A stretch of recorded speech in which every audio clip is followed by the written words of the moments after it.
విశేషముగా అశేష భక్తజన సందోహంతో విరాజిల్లుతున్నటువంటి ఈ గిరి ప్రదక్షిణ మహోత్సవం ఎందుకు చేస్తారు అంటే ఈ గిరి ప్రదక్షిణ ఒక్కసారి చేస్తే భూ ప్రదక్షిణ చేసేటువంటి ఫలితం దక్కుతుందని శాస్త్రాలు ఘోషిస్తున్నాయి.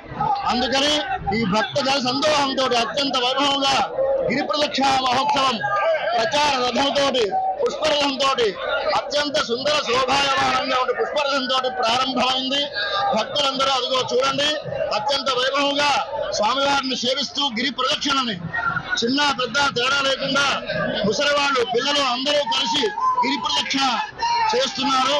ఈ గిరి ప్రదక్షిణ చేయడానికి కారణం ఏమిటి అంటే చాలా ప్రీతి. అట్లాగే స్వామివారి యొక్క మంత్రము 32 అక్షరాలు ఉంటాయి. అట్లాగే స్వామివారి యొక్క గిరి తిరిగేటువంటి ప్రదక్షిణ చేసేటువంటి ప్రదక్షిణ మహోత్సవం ప్రారంభమైనది. అందరూ కూడా ఆయురారోగ్య ఐశ్వర్య భోగ భాగ్యములు పొందుతూ ఈ గిరి ప్రదక్షిణ మహోత్సవంలో పాల్గొని తరించవలసిందిగా ప్రార్థిస్తాం. జయ శ్రీమన్నారాయణ.